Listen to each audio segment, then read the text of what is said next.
In the dark shadows, in the white cold, fearlessly we search for knowledge new and old. We drink the strong spirits and read ancient tomes, the order of the Abercast. We are the brave and bold.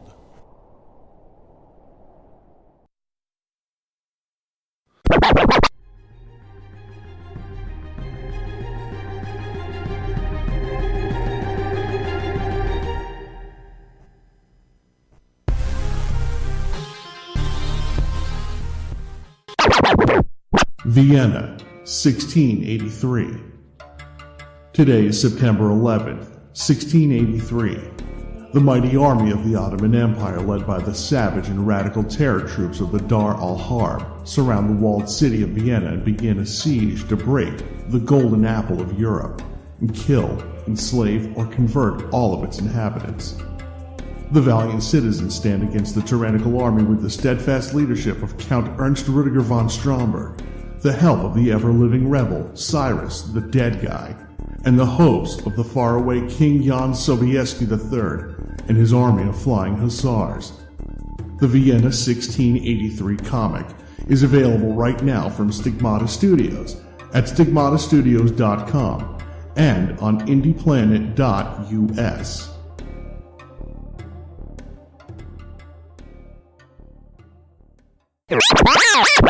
The Non-Standard Squad, 1944.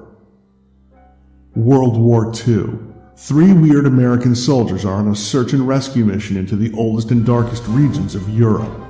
A cursed, ever-living warrior, Cyrus the Dead Guy. An experimental warbot, Sergeant Lane McCord. An all-red axe, mysterious rogue with a demon-possessed arm come face to face with an army of magically corrupted machine-obsessed elves, a magic hammer-wielding Norse Ubermensch, and a Nazi wizard who is a member of the ancient Dark Order of the Shining Hexagon. The Non-Standard Squad 1944 comic is available right now from Stigmata Studios at stigmatastudios.com and on indieplanet.us. On walking alone, unfollowed through Red Square in 1989, after the end of the Cold War, quote, "That was my victory parade," unquote. William Colby, Director, CIA.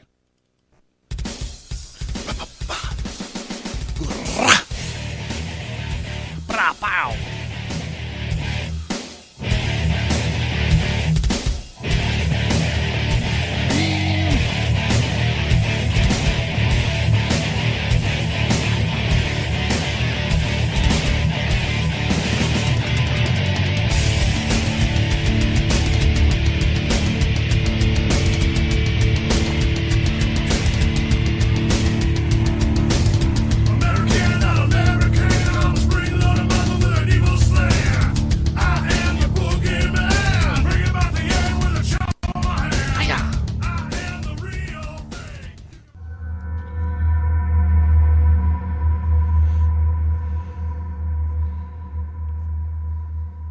The Abercast. Occult. History. Conspiracy. Violence.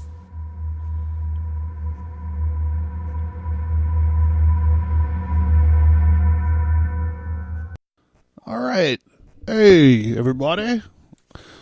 Welcome to the Abercast. We're going to talk about like one of the most capable and frankly awesome kind of guys ever. So we're going to be talking about director of CIA, William Colby, the dangerous life and mysterious death of William Colby. So right off the bat, I should tell you about your trigger warnings. We're going to be talking a lot of shit on communists tonight. A lot of the information from this documentary came from this, or a lot of information about this episode came from a documentary called "The Man That Nobody Knew." It was actually produced. It was made by Carl Colby, who is William Colby's son. There's also, I want to just point out, there's a lot of interviews with Mr. William Colby. on YouTube. I found one fascinating one. He was giving a lecture somewhere, and C-SPAN was there. It's called The CIA, U.S. Foreign Policy and Secret Wars. Like, this guy was so on top of it for, like, back in, I believe it was filmed in 87. But the guy's just insightful. He actually reminds me of, the boss of Shawshank Prison, the guy who plays Owlsley in the first season of Daredevil. He actually reminds me of that guy. If they ever make a movie about William Colby, which they should, because, well, you'll find out, they should get that guy to play him. I can't remember that guy's name right now, but yeah. So it's interesting. So I know we're all watching France tying up a noose so they can fucking hang themselves. But right now, what I want you guys to do is mix up. Tonight we're going to be talking about the life and mysterious death of American spy master. Pour yourself a gin jihad, mix it up with your secret missile ink pen, and let me introduce you to William Colby. I was kind of trying to tether why I'm interested in these stories, because you're just like, fuck, I gotta listen to this thing about a spy now. But when I was a kid, I loved spy movies. As a matter of fact, if I run across a James Bond movie on TV, like, I stop what I'm doing, I watch it. I've seen them all like 100,000 times. If I wasn't playing Star Wars as a kid, I was playing superheroes. That actually, you might be able to flip-flop that. If I wasn't playing superheroes, I was playing Star Wars. If I wasn't playing that, I was playing Army Man. And if not, it was funny, I was actually cleaning out some of my storage area, and I found the old U.S. canvas backpack that I had when I played Army as a kid. I still have it. It's crazy. Open it up, there's all like old patrol hat that was all gross and stuff in there. And a throwing knife, an old throwing knife. But if I wasn't playing Army, I was playing a spy. It was actually my first cross-dressing misadventure. I was playing a spy.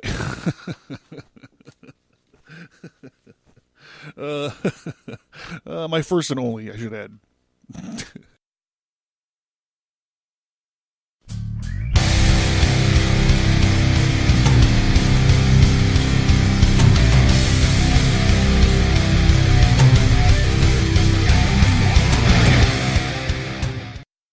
All right, William Colby, he eventually became the director of the Central Intelligence Agency.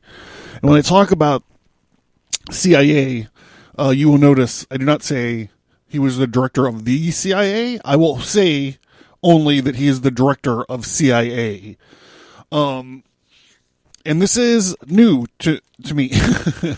And the reason I'm going to do this is because when you watch these interviews with William Colby and the hours of like when he gets called in front of Congress and the church committee, and like even in these lectures and stuff, when he talks, that's how he does it. He says, I was in charge of CIA or blank blank. That's not something that CIA would do. He would not say that's something the CIA would do. So, as in an attempt to keep it real, that is also how I'm going to go from now on. Not just for the duration of this episode. I'm changing. It's a life-changing thing. I'm changing that in my life right now for the rest of the time. So, William Colby eventually became the director of CIA, which is the Central Intelligence Agency. It all started when he was in Columbia Law School. And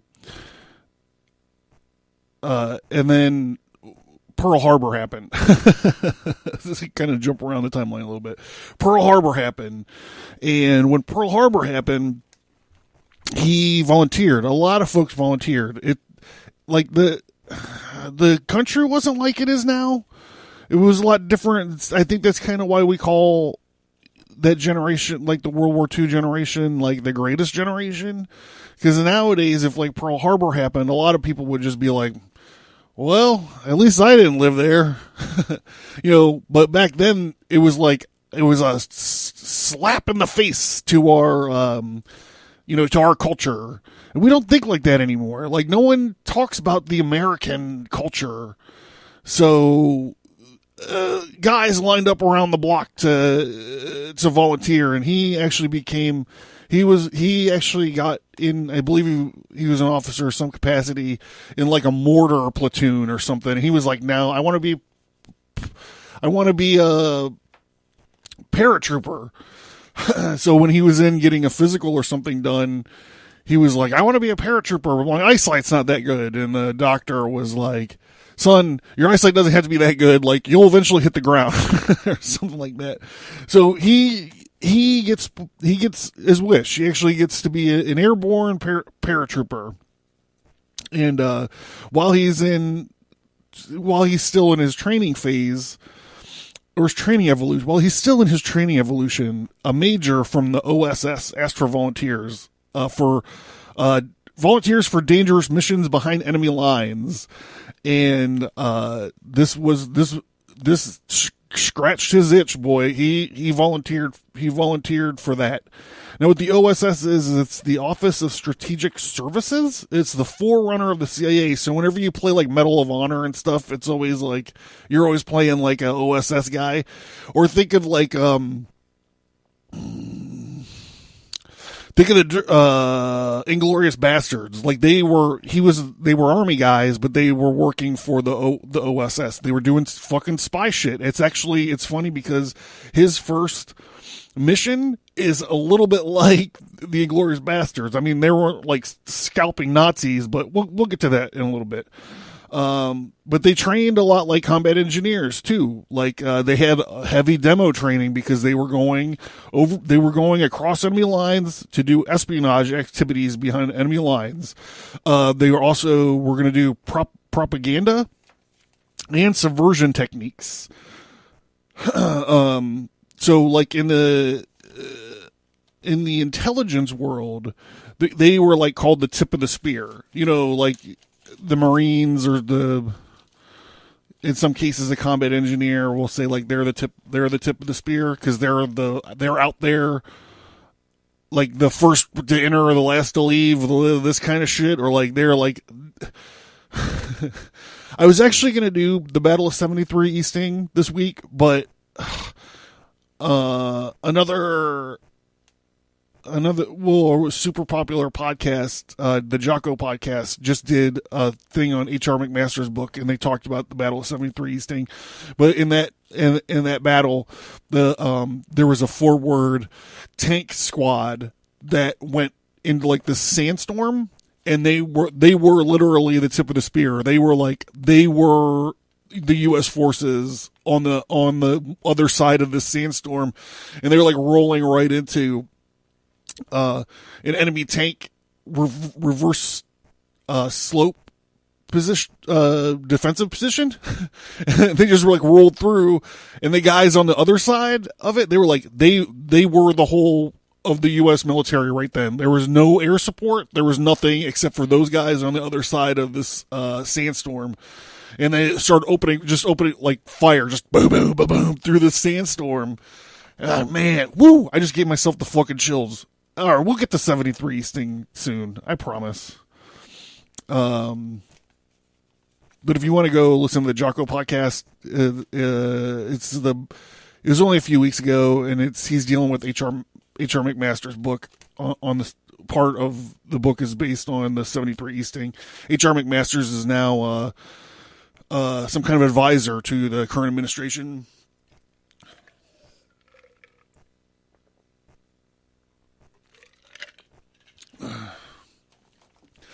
Okay, so they had to do knife fighting, hand-to-hand combat, and demolitions because they were going to go blow some shit up. So the OSS, it was like the proto CIA. So they had like a bunch of goofy ass gadgets and stuff like you see in like the movies and stuff. Like they had grenades. These are actually pretty cool. I wish I had have some of these. They have grenades that explode on impact. The way the grenades work, however whatever version of Hollywood shows you, is it's got the grenade, which is the actual thing, and then it has a spoon that latches into the fuse of the grenade, and then it has a pin in there that holds the spoon in place. So what you have to do is you have to pull the pin out, and then you're supposed to throw the grenade, and there's like a whole like method on how you throw it and everything. You're supposed to throw the grenade. When you throw it, the spoon flips off. But then there's the cook-off, which you see in some movies where you're like, the guy's like super close, so I don't want to give it away by throwing the grenade at him and having to wait for the fuse. So they'll pull the pin, they'll flip the spoon, and then they'll like do 1, 2, and then they'll throw it, and it'll explode generally like within 3 or 4 minutes or seconds. But these ones just explode on contact, so you can like throw it like a baseball, like right at a fucker. Boom! That shit's awesome. Where was I at? Silenced pistols. And here's the shit. They actually had cigarettes laced with some kind of pot. So they'd be like, "Hey, would you like a cigarette?" And they would smoke a cigarette, and then they would like lightly, gently interrogate the person. And the idea is that the pot laced in the cigarette would make people chatty. It will also make people have the munchies. So when you draw out from quartermaster or your supply desk, when you draw out the pot laced cigarettes, you should also draw out a big bag of Doritos because you might need those as well. So the OSS, in the old Wonder Woman comic books, Wonder Woman and Steve Trevor worked for the OSS. And it's kind of like the basis in the same relationship to S.H.I.E.L.D., like in the Marvel Comics movie, the SSI, in the first Captain America movie that was so good, SSI, and then it goes to like the Peggy Carter TV show where it's like the SSI, but eventually we all know that actually SSI turns into S.H.I.E.L.D. or becomes like S.H.I.E.L.D. So it's the same kind of relationship. Back then we had this thing where we would have this intelligence organization, for wartime effort. And then once the war was done, they kind of tore it apart. They kind of ripped it down, which I see the wisdom in that. But also when you need it again, it's hard to build that shit back up. This is actually was a big bone of contention later on in William Colby's life, where he's like, look, we can't just keep ripping this shit down after every action. And I think he said that because he realized he was there. Like, we're going to get into his World War II action, but he sees how World War II kind of leads right into the Cold War in a lot of ways, especially, and also how the Cold War, like how, God, I don't want, okay, so how it leads into, like, how that leads into Korea, which leads directly into Vietnam. And I think that he understands that it's all linked. Like, he's looking at the linkages between World War I and World War II. And he's like, look, here's the thing. The seeds of the next World War are already sown into what we did in World War II. So it's like we can't just break down our shit and stop paying attention to the bad guys because we'll get caught unawares. For him, it wasn't about the military. Like, he didn't want to hand anything off to the military people. I mean, he probably doesn't mind because he's a fucking paratrooper. Well, he was a paratrooper or whatever. But like later on in his life, especially in Vietnam, he always he would talk about not wanting to leave things to the conventional military. Like when after Kennedy went and it flipped over and this like, you hear a lot about like, well, we have observers and trainers and stuff in Vietnam, but they're not like real boots on the ground. Well, when the boots on the ground got there, he knew it was a bad idea. He did his job still, but he knew, he was like, we're not on the right. Anyhow, I'm way fucking ahead of myself. So, okay, so after training, they sent him to Norway. Norway was a dangerous place. They were occupied by the Nazi menace. He was in charge of a small group of American war fighters with Norwegian backgrounds. So this is kind of like when I'm like, oh, he's kind of like Aldo Raines and the Bear Jew and all that. So he's there with these Americans. I mean, they could probably fit into Norway pretty good. Their mission was to blow up bridges and to stop or immobilize Nazi movements, and harass the enemy. See, the thing is, when you have when you're mounting an insurgency, this goes back to Sun Tzu too. Like Sun Tzu says, if your force is not strong enough, do not directly engage your enemy. Harass him, like hit him where he doesn't expect it, and then fade away into the night. Exploit the vulnerabilities of them trying to mobilize or maneuver a huge force when you only have a few dudes. You see this in like Vietnam movies all the fucking time. So he earned a Silver Star for his actions in Norway, which is not a bad fucking thing. I mean, in my opinion, you know. So we're gonna get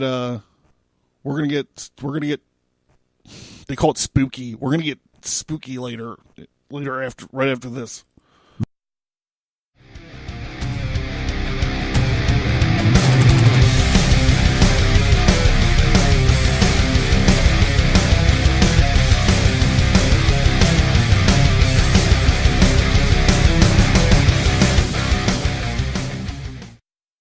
All right. So after the war, William Colby got a job at the NLRB, which is the National Labor Relations Board. It was kind of like this bureaucratic arm set up to collectively bargain with specific unions and stuff.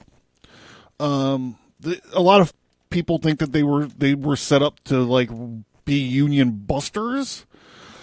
Which kind of makes sense if you think about this, because you're like, what the fuck does this guy got to do at the National Labor Relations Board? But you have to understand, like, as soon as World War II was over, we knew who the next enemy was going to be. Like Patton says, like, Patton was like, I've seen the Russian... Hold on, wait a minute. This is not my notes. I am veering wildly off target all the time tonight for some reason. But he was like... Oh, fuck, how'd it go? He's like, I've seen the Russian heathens or the Russian Mongols. I've seen the Russian Mongols, and all I want to share with them are my bullets. It's rumored that Patton had seen some Russian soldiers being very savage and getting some revenge on Hitler's invasion of Russia. And he did not like that shit at all. And my thing is, like, if Patton doesn't like you, if George S. Patton doesn't like you, I don't like you either. So we knew right away when talk of splitting up Europe and dividing Berlin, like dividing Germany, we knew who our next enemy was. You have to understand, like, there were basically three superpowers. I don't know if we could call them superpowers yet, though. Well, after the two bombs hit Hiroshima and Nagasaki, there was only one superpower, if you know what I'm saying. But, however, you know, Russia was very shrewd with their spoils of war. You know, when America goes into battle or goes into war, like, we're unique because we're not going to seek property or mineral rights. I know a lot of you just fell out of your chair and you're like, fuck, we invaded Iraq for the oil. And I'm like, I'm still paying out of my fucking nose for oil. We've been over there for like fucking 20 years. Anyhow, I'm sorry for the political fucking thing. I'm sorry about that. So if it's true that the NLRB was there busting up and giving unions a hard time, it will make sense that he was there, because he also would be able to know that communism was our next enemy. It is the most evil force in the world, ever. I mean, it's some bullshit. So the 50s begin. It's the beginning of the Cold War. I actually believe that in time, the Cold War, Korea and Vietnam and all that stuff will actually just be referred to as World War III. Is a lot of little tiny hot wars in the middle of this Cold War, that kind of war by proxy. And this is not new. I mean, you can just look at it and see. But I would like if they called this World War III, but no one ever does. Hopefully they will eventually, because it's cool. Oh yeah. Okay. So we're mounting the Iron Curtain draws across Europe. So we all know that there's going to be this war on communism. So he goes. So somewhere in there, whether he's never really working for NLRB or if that was a cover job or whatever, eventually he does start working for CIA, and in the shadow of the Iron Curtain, they send him back to Europe, but they sent him actually to Italy because Italy was in play. We knew France and Britain were safe. We knew Germany was divided, and Italy was in play. The commies wanted Italy, but they were doing it. They were doing it from the inside. They were doing it politically.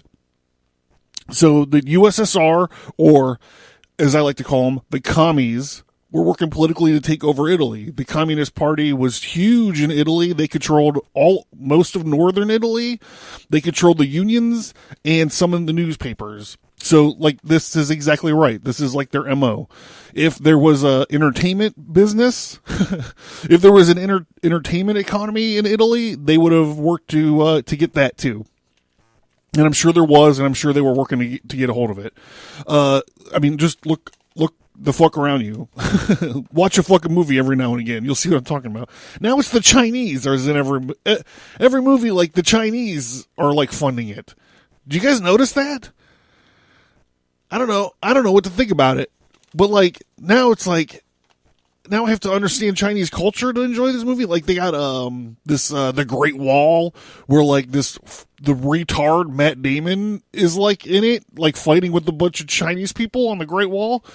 And it's Star Wars, the Chinese guy fixes it so they could transmit the Death Star plans, and you're I don't know. I don't look at everything like that. I don't know why this Chinese thing is really bothering me, but it is really fucking bothering me. Apparently they saved the day in Interstellar. I haven't seen that. I can't fucking stand Matt Damon. I can't even, anytime I have to pretend like Matt Damon is intelligent, it just gets me right out of the movie, because the guy he's a moron. All right. Fuck, man. I'm sorry. I'm sorry for all these left turns. Right turns. Never turn left. Okay, so if they didn't win elections, they would... Oh, does this sound familiar? If they didn't win elections, they would violently uprise. I don't know. I turned on the news last month, 2 months ago. Soviets were funding the Italian commies about $400 million a year. That's per CIA's intelligence. And at the time, we were only sending pro-democracy Italians $4 or $5 million a year. So you can see this guy's walking into a problem. William Colby, working for CIA, was given State Department cover and sent to Italy as an ambassador or a diplomat. I'm not sure what the State Department covers both. I don't know what the difference is, so I said both of them on whatever.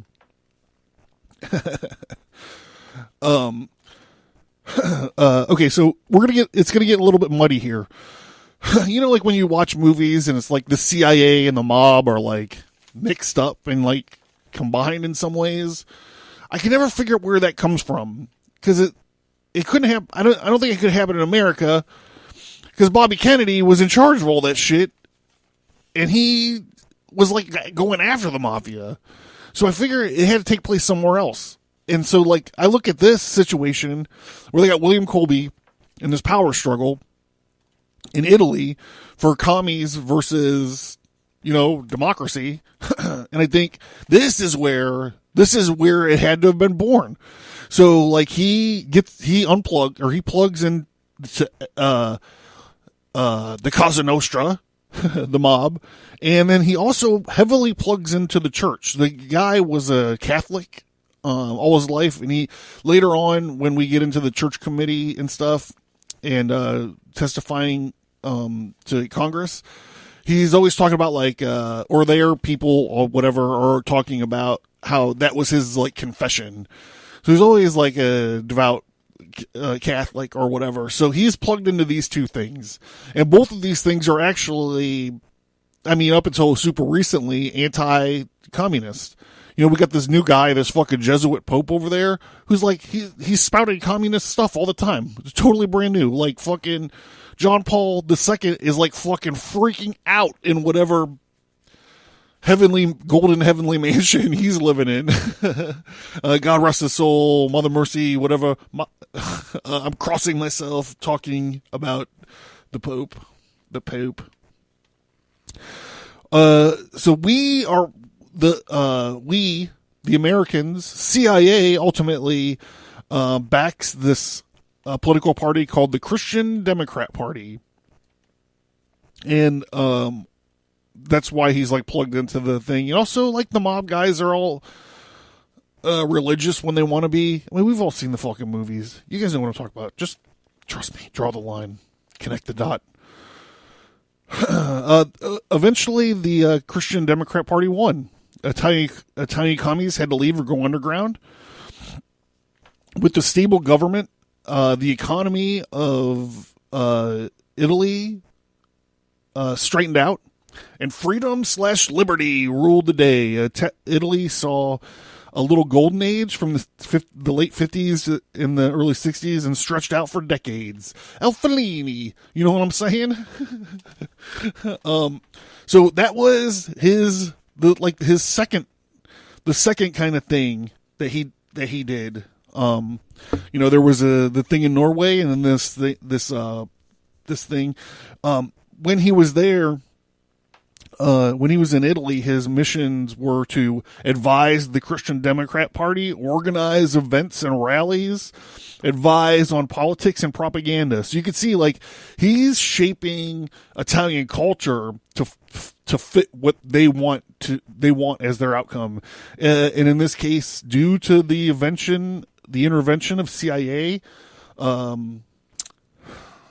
or another way to put it, the intervention of America, they won. And communism, in this particular country, communism got pushed back over to the other side of the Iron Curtain, and freedom and liberty prevailed. For things about to get dicey here for Mr. William Colby, because the shit is about to hit the fan, because in 1959, William Colby gets deployed to Saigon.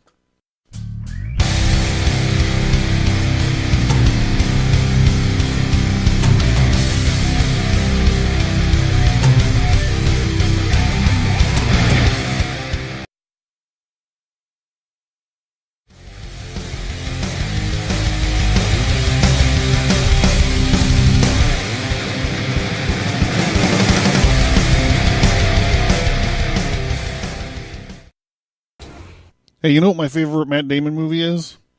Team America World Police. I'm Matt Damon.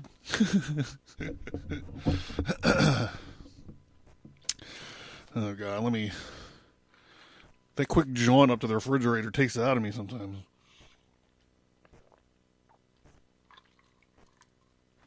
All right, so 59, William Colby gets deployed to Vietnam. He's their newly appointed station chief. So let me give you a quick brief, very quick brief on Vietnam. In 54, In the year of our Lord, 1954, the Geneva Accords were signed. This was a accord that was signed in Geneva in 1954 by a bunch of people who weren't Vietnamese. They met and drew up the accords to settle outstanding issues from the Korean War. So there was a bunch of political things that needed to get settled, and there was something going on called the Indo-Chinese War, the War of Indochina. So America, France, England,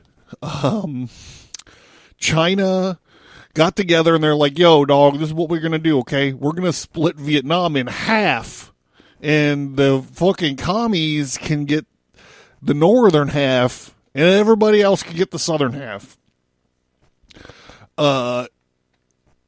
And so that's what happened. So, like the Vietnamese, especially the South Vietnamese, were like, they were suffering a morality issue. They had a crisis of morality because all the commies flooded to the north. All the refugees flooded to the south. There became a huge security problem, and in this documentary that I was talking about, The Man That Nobody Knew, the guy who's talking about this puts it pretty perfectly, where he goes, well, the communist South or the communist North Vietnamese filled that vacuum. So that's kind of, in a nutshell, how, like, where are the wars coming from? Now, before that, they were, the commies were fighting the French. Vietnamese was held by the French. And then when they had to make a political withdrawal because they were losing a lot of lives over there. If you watch, We Were Soldiers Once, based on the book We Were Soldiers Once and Young, they talk about this. They talk about, I mean, I believe the movie opens, I think the movie opens with just this massacre of French troops. But it's weird because after they left, and the Americans started coming in, like that was like their,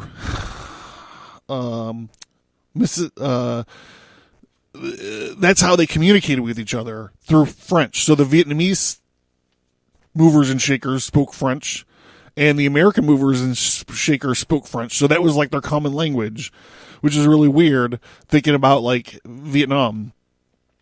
Okay, so Colby's there, and he's the new station chief, and he was heavily influenced by T.S. Lawrence, or better popularly known as Lawrence of Arabia. If you never watched that movie, I'm like, what are you doing? Go watch the movie. You've seen parts of it, I'm sure, because it's referenced by everything. Just like Lawrence of Arabia is referenced, a lot of movies reference Lawrence of Arabia, and you know what? A lot of movies reference this too, and it just kind of came to me. So as I'm going along, we're going to talk about some of that shit, and some of it's coming up pretty quick, I think. All right. Lawrence of Arabia's main strategy, he was this British intelligence soldier or army soldier. I don't know. But they were like, hey, T.S. Lawrence, go to Arabia, go out to this fucking desert and, see if you can, get some of these Bedouin tribes to work for us during World War I. And he fucking did it. It's just one guy going out in the desert and like talking to these Bedouins. And he did it. They were like assaulting trains. They were doing all kinds of fucking shit, dude. It was awesome. But the idea is like, it reminds me of Dune so much because they talk about like Muad'Dib. I don't know how geeky you guys are, but like I fucking love Dune, the fucking books, not the TV miniseries. Those were awful. But the when Muad'Dib starts working with the Fremen, he's like, it's the power of the desert. You know, he's talking about the Fremen and he's talking about the sandworms. This is what T.S. Lawrence did. He wandered out there and he was like, look, man, I could train these fuckers. They could be my army, dog, bros. And that's what he did. He used the fucking power of the desert, just like Muad'Dib. And that's just what Colby was trying to do. He's trying to use the power of the forest, I guess. As CIA advisor, Colby and his people started training Vietnamese counterinsurgency people, and he was also training people to do security. So what they did is they rolled out this idea. I can't remember what it's fucking called. Hamlets, safe hamlets or something like that. Where they would build like a little village, and then they would arm all the citizens, and they were like, all right, now you're in charge of defending these little hamlets from the VC. They would do a little bit of security training. They would show them, look, this is how you fucking make a fire watch schedule. Here's your gun. Here's your rounds. Keep everything accounted for. And then they would just leave. Or sometimes they would put a military garrison between them as like an overwatch. I'm talking a lot.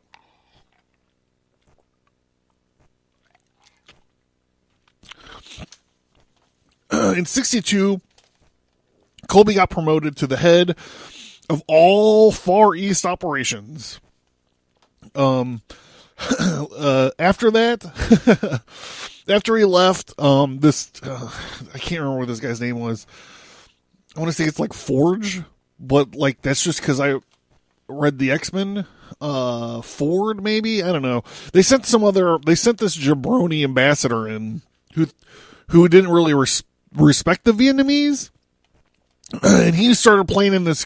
He started ham-fistedly plotting this coup of Diem, and the Diem brothers.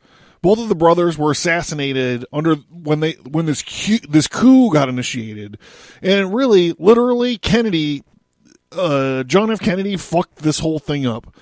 You don't have to get me started on Kennedy. But basically, he fucked everything up. Like, the only reason he's remembered at all is because he got fucking shot. Like, the guy didn't do anything right at all. But no one ever talks about this. This is one of his biggest fuck-ups, is this coup. So what happened is we propped up this fucking puppet government, and then Kennedy let one of his own ambassadors organize a coup against the government that we set up.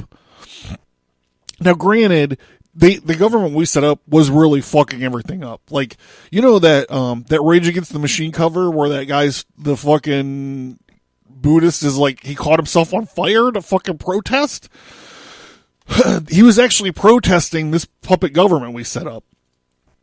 And Colby didn't like that shit. He was like, oh man, this is awful.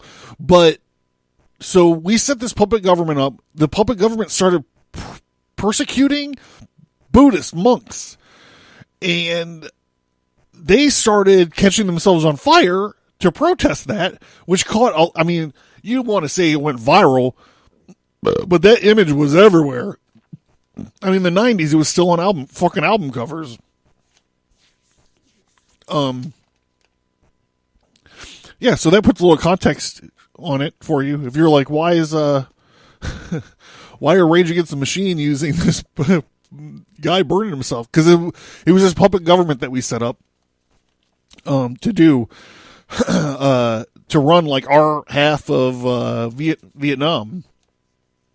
So, and then we let this fucking ambassador and President Kennedy fuck this whole coup thing up.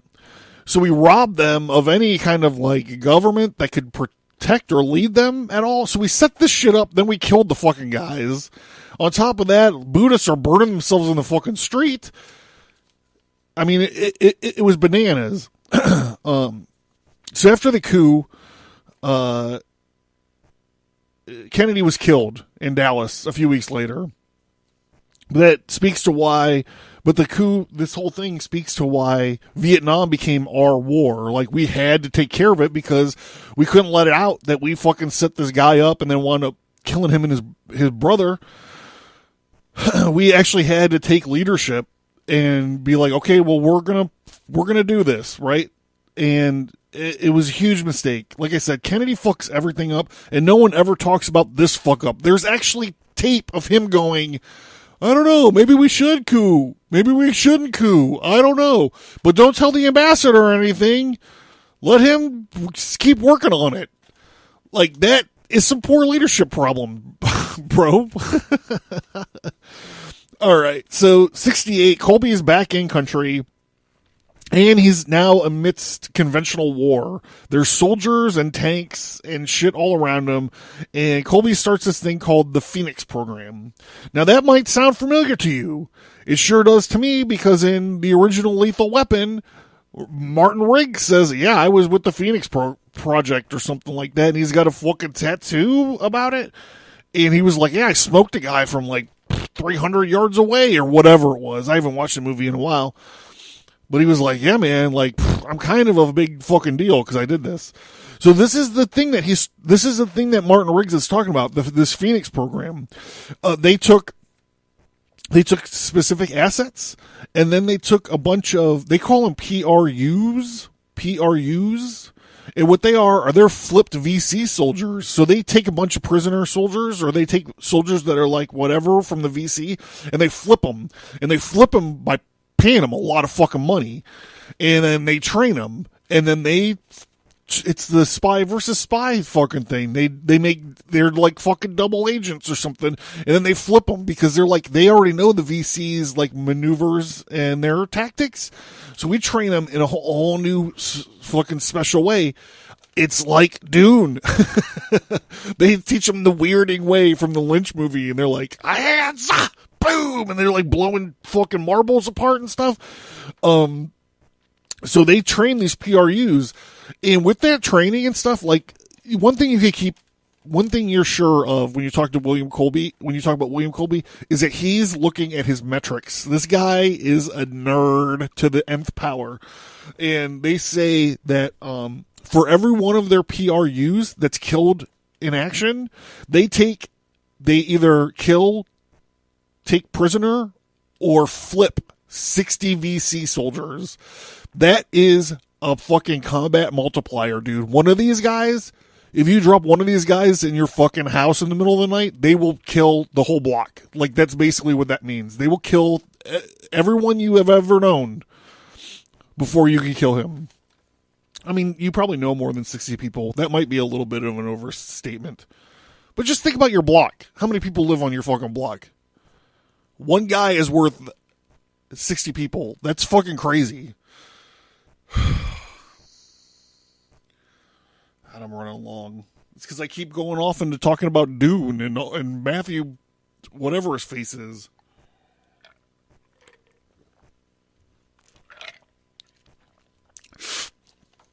All right, their mission, besides being total badasses, was to root out insurgencies, find their infrastructure, and destroy it. If you ever wonder where this term infrastructure came from, it came from the Vietnam War. It came from the planning rooms of the Vietnam War, where they're like, we got to find the infrastructure. We got to destroy the infrastructure. By 69, the Phoenix programs turned into something of an assassination unit. They gave the South Vietnamese a lot of room. In some cases, they were developing their own intel, and they were conducting their own interrogations, which I guess turned into a lot of beating and killing prisoners, etc. So we were amassing a lot of bad karma by letting this stuff happen. One of the cool parts that has to do with Colby about this story is that the VC put a bounty on Colby's head, and they had these badass posters. I wonder how many of these posters he had. They had these badass posters of Colby drawn inside an ace of spades, and they claim that he was responsible for the death of like 20,000 people. And I'm like, he probably has like a secret room in his basement where it's just wallpapered with these posters, and he just goes in there and jerks off to it. Like, he's just like, I am fucking badass. Look at me. 71. Colby becomes director of the CIA. He's automatically telling people, he's predicting the end of the Vietnam War. He's like, we are going to lose, and this is why. Your conventional forces are all wrong for this, and everybody's going to get fucked up. And Kissinger's being a dick. Kissinger was, he was an advisor, secretary. He was Secretary of State at the time, and he's like, no, we're not ending this war on my watch. Like, we're gonna win. But he's like German or something, even though he's lived over here for like his whole life. I don't know where this fucking accent comes from. He's a gigantic fucking faker, globalist fuck bag.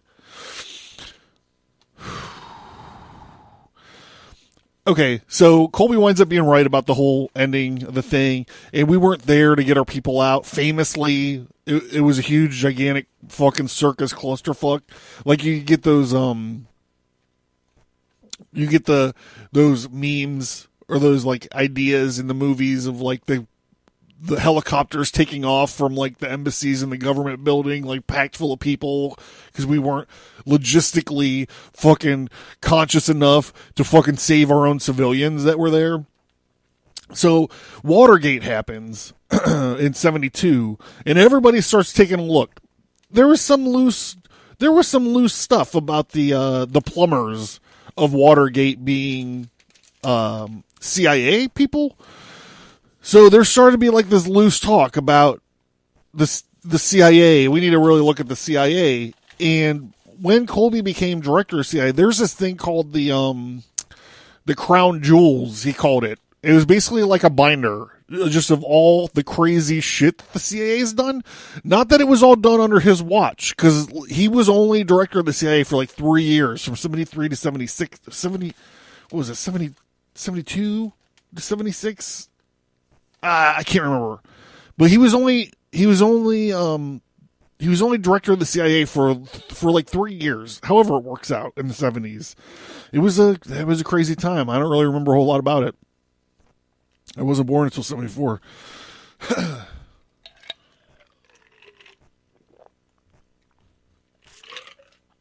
So he had this thing called he had a dossier or whatever you call it, about all the crazy shit that the CIA has done.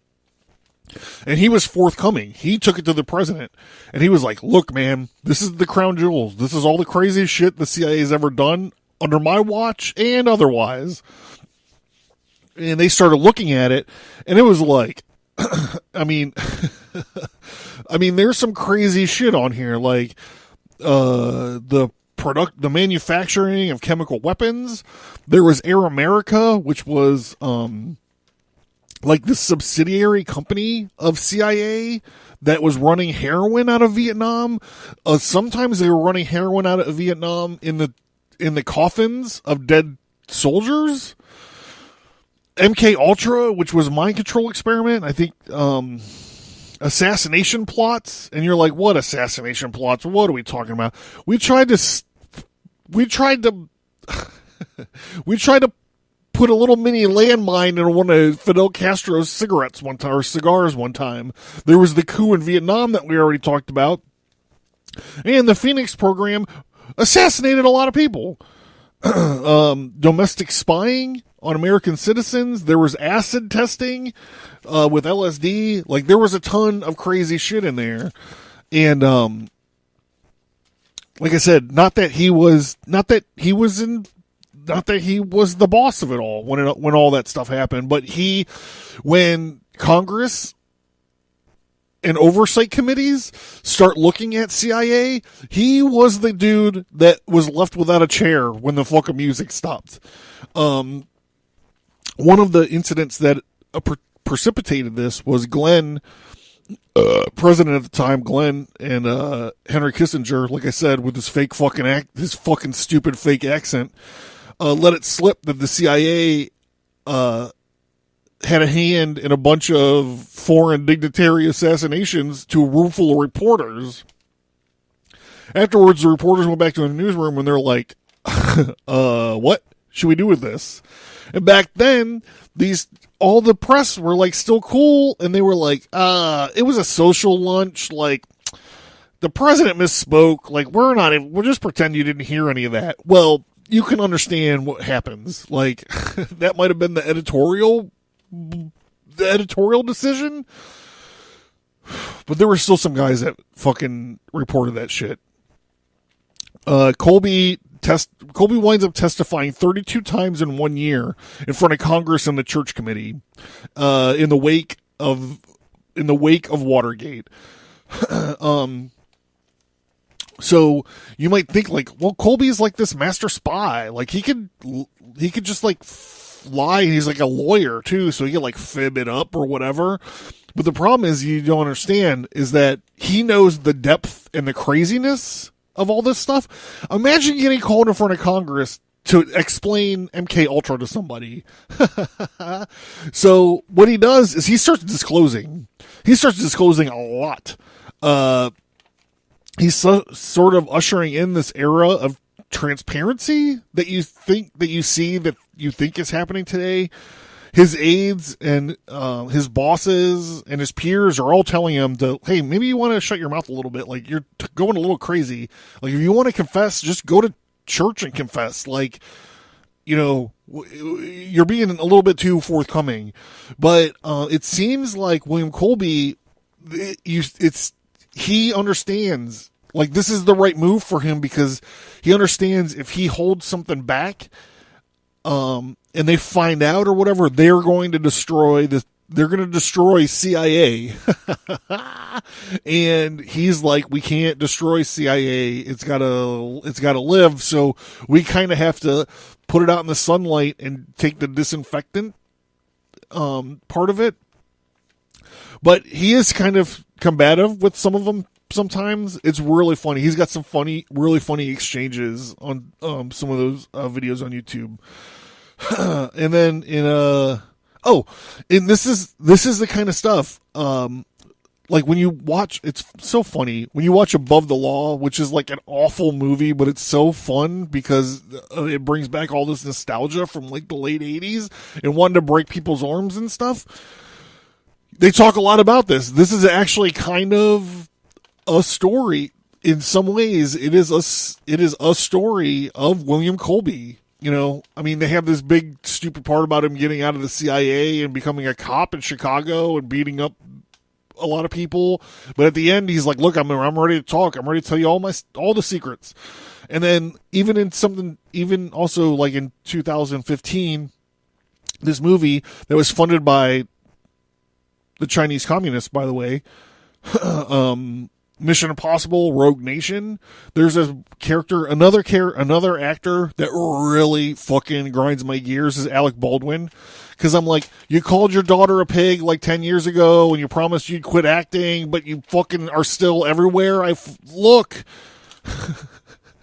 Remember when he called his daughter a pig? I remember that shit. And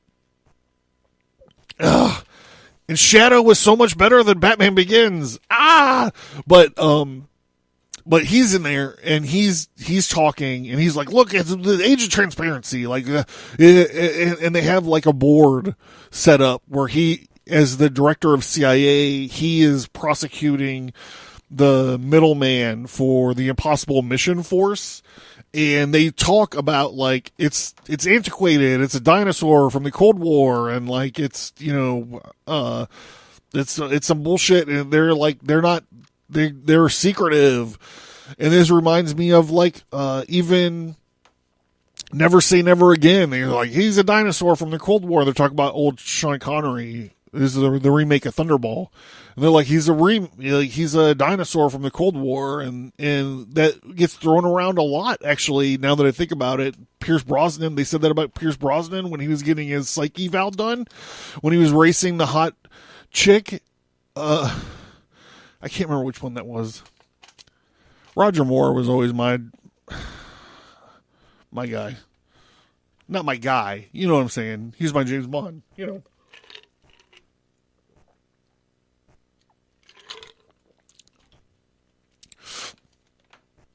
All right, let's see. Oh, so he was combative with them. He was like, the way he was combative with them is he's very calculated. There's this actually one clip in that documentary that I was talking about, The Man That No One Knows, or no one knew, where he's face down with some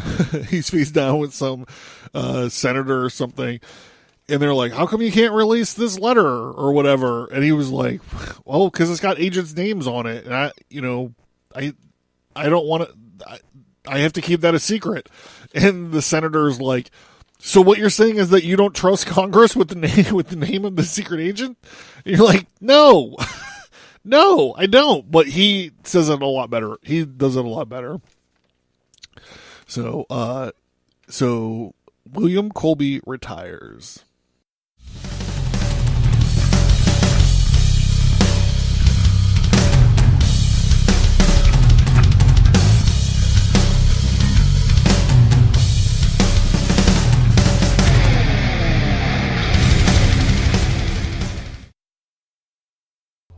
The test of the Scorpion is so cool, bro. Cyrus has a katana sword, and he's fighting this massive terrorist guy that's got the scimitar. It's awesome and hilarious, but whatever. So 76, Colby retires. George Bush Sr. becomes the director of the CIA. Dun dun dun. He wrote a few books. I'm saying Colby wrote a few books. Did I say director of CIA or did I say director of the CIA? Whatever I said, I meant George Bush Sr. becomes director of CIA. Colby writes a few books. He gets a few jobs doing consulting and so forth. He makes some money. He's got a couple different houses. And on April 27th, 1996, which is probably about the time this episode... No... Yeah, it's a couple days after this episode airs. At Rock Point, Maryland, it's his weekend home. He's by himself. He gets divorced and remarried. He's got a couple kids out there, but tonight he's by himself. He cooks himself dinner and he's drinking some wine, and he gets up from the table. The food's still on his plate. Wine still in his glass. And he wanders out of his house into the darkness and goes on a canoe ride all by himself. The following day, his canoe is found filled with sand on the Wicomico River, which is a tributary of the Potomac. So they're searching for him. And you have to understand, this guy was the fucking director of CIA. So, I mean, the search was massive. They were looking all over for him. One guy finds his fucking canoe filled with sand, and then 8 days later they find his fucking body 30 meters away from where they found his canoe. So you're like, what happened to this body for 8 days? Guess what? We don't know. No one knows. His death was ruled an accidental death. They said it was a heart attack or a stroke. He succumbed to hypothermia and he fucking drowned. And after 8 days, his body magically appeared again, 30 meters away from where his fucking canoe was found. So we're left to beg the question, what the fuck happened to this guy? Because he pissed a lot of people off. But it was like 10 years since like the CIA thing. It was like 10 years since the CIA thing. Since like all the disclosures and stuff. So are they killing him as a punishment? I mean, he already ran his mouth. They had cameras running all over the place. Was it some Norwegian death squad that showed up to revenge some slight that happened in World War II?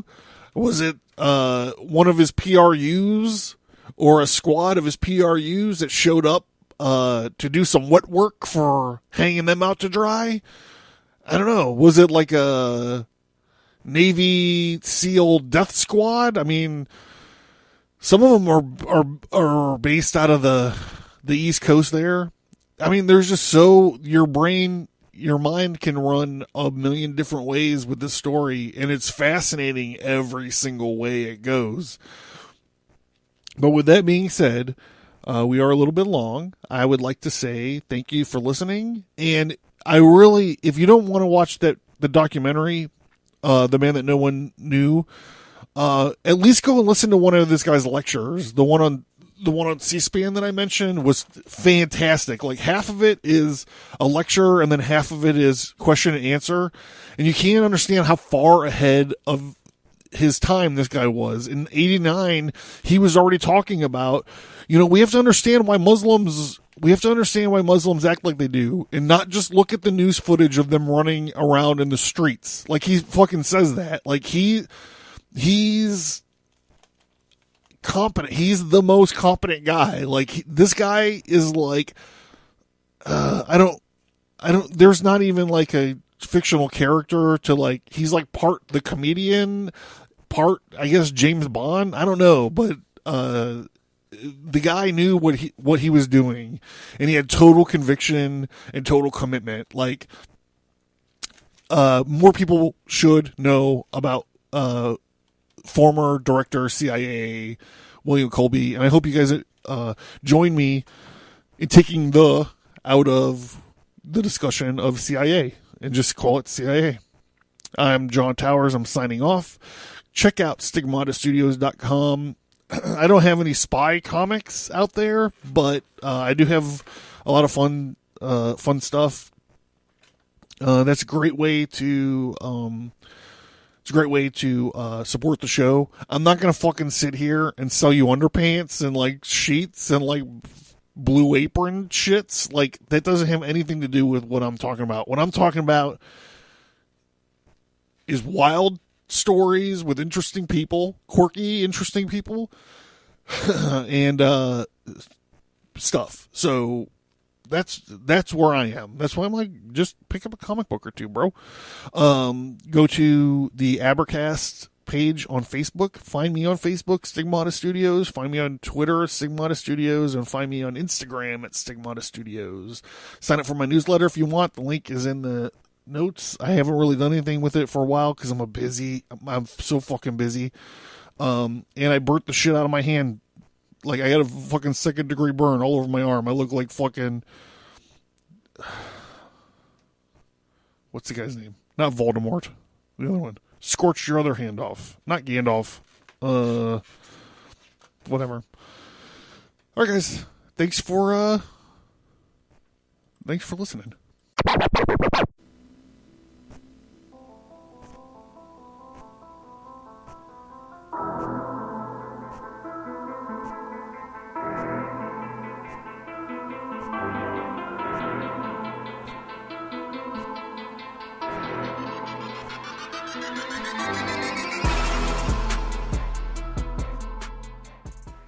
The Ages begins with the shocking story of Cain and Abel and the journey of violence and revenge spanning thousands of years, following Cain through his cursed life from an ancient invasion of malicious angels to the American Revolutionary War. A masterful, compelling journey through time, The Ages delves deep into arcane knowledge, myth, and legend. The art is stunning, and the story takes you on a journey where mortals, immortals, angels, and demons are all forced to deal with the folly that is God's creation. It's a beautifully dark and gritty ride through history. This 4-part story follows the astrological procession of the ages and how each 2,500-year age parallels major changes in the development of Earth's inhabitants. Cain's blasphemous struggle with the divine and sacred tyrant God will create and crumble empires, shape history, and cause a cosmic cataclysm.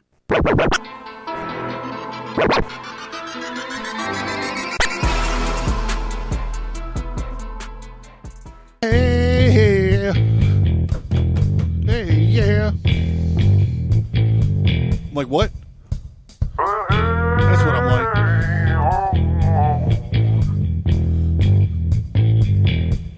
R.I.P. William Colby, Director, CIA.